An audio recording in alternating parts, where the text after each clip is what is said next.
Hello, my name is Lihini Ranaweera. I'm a freshman in high school, and for my STEM Fair project, I decided to do an exploration in the programming language Python. So I'd like to start out this presentation by a quote from the man who designed Python himself, Guido van Rossum. Python is an experiment in how much freedom programmers need. Too much freedom and nobody can read another's code. Too little and expressiveness is in danger. I thought this quote accurately reflects how the simplicity and elegance of the language affects programmers and their creations. But first, what is Python? Well, Python is a general-purpose, high-level language. It's used for various purposes such as data science, game development, AI and machine learning, and other purposes that are different from web development. Python is a high-level language, which means that it's generally independent of the computer's infrastructure. Python has simple syntax, which allows programmers to learn the language quickly and develop their projects quickly. Along with those aspects, Python is also object-oriented, which means that it focuses on the interaction of objects in the code. So you might be wondering what qualifies as an object. Well, an object is something that possesses characteristics and can perform functions. A car, we can use the example of cars. So cars can go forward, they can go backward, and they can brake. These are some of the functions of a car. But a car can also have its color, it can have its model, and it can have its year. These are some of the characteristics of a car.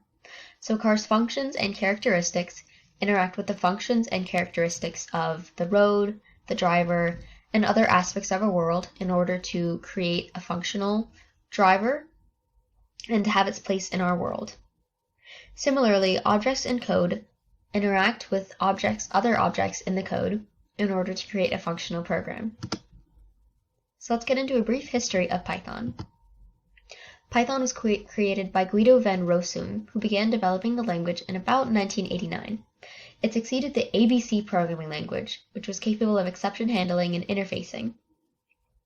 Whenever Guido van Rossum was creating this language, he wanted to make an emphasis on code readability, and he wanted people to be able to express their ideas in less code. He officially released the language in 1991. So you might be wondering where the name Python comes from. It was inspired by a popular BBC comedy, Monty Python's Flying Circus. Whenever Guido van Rossum was trying to come up with a name for the programming language, he wanted something unique and mysterious, so he evidently drew his inspiration from a show running in the late 1970s. Python is used for many different purposes, such as web development, because part of its framework is designed for web development. It uses common back-end logic, and you might be wondering what back-end logic means, and it relates to the aspects of websites that users do not interact with. These are sort of like the behind-the-scenes aspects of websites. Python is also used for game development because it allows access to various libraries that are helpful in creating interactive games. Python is also used for desktop graphical user interface, which is created to program desktop applications.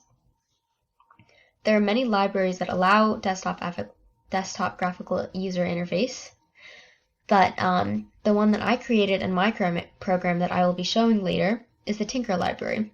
This allowed me to create user interface elements of my code that can be seen by the user. Python is also used for AI and machine learning.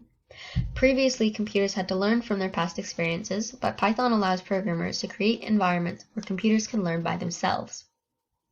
Python is also used for data science because of its large processing capacity and its ability to process large numbers and do complex calculations quickly and efficiently. Python is also used for computer vision, which allows computers to understand and interpret different images. This can be seen in facial recognition and other aspects that you might have seen in your daily lives. Python is also used for image processing, which is basically whenever a computer gets an image, edits it, then returns the updated version. Python is also used for biology and medicine because of its uses in interpreting medical data, making diagnoses off of symptoms, and creating computational models to do calculations for medicinal development and other biological purposes. So how does Python compare to other languages? Well, statistically speaking, Python is about the second most popular language as of 2021. There are about 12.4 million JavaScript users, 8.2 million Python users, 8 million Java users, and 5.4 million C++ users.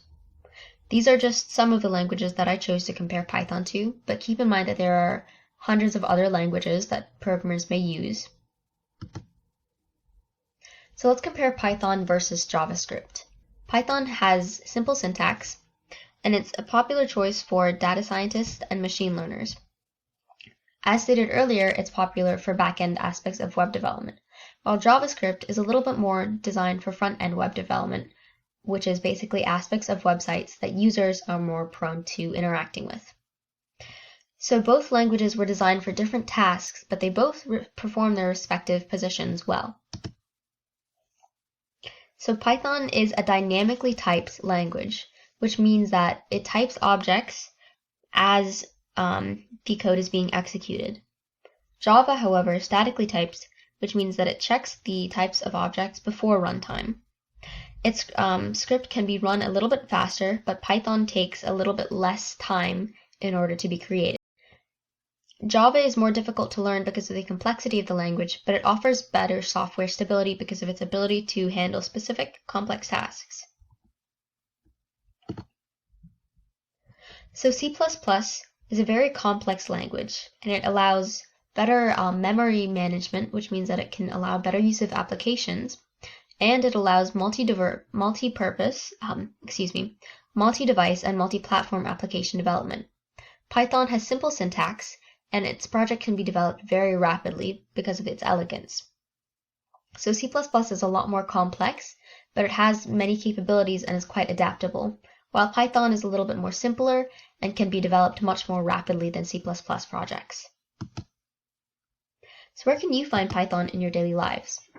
Well, if you've ever used Netflix, Google, or YouTube, you have somehow interacted with Python. Netflix uses Python in order to use its extensive libraries to handle its heavy traffic, and also the simplicity of the language made creating the app of Netflix quite easy. Google uses Python for its popular search engine. YouTube uses Python for its interactive elements and its use of multiple libraries.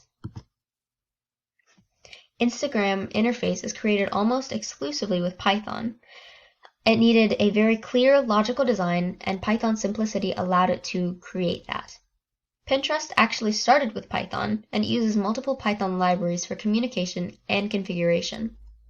Spotify needed speed and simplicity, so one of its first choices was Python, which is used a lot in its codebase. Thank you for your attention for this PowerPoint. Now I will be showing you my own project. These are some of the sources that I used for my research. The project that I created was, of course, in Python, and as you can see up top, I used the Tinker library for my own graphical user interface.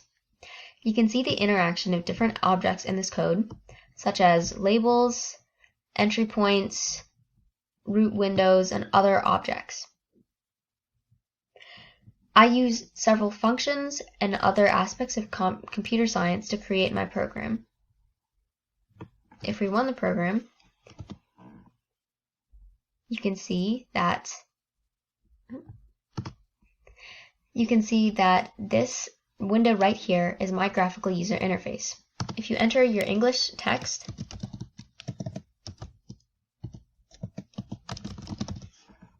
and click the button, you can get a Morse code translation of it. And if we enter this back into the English translator,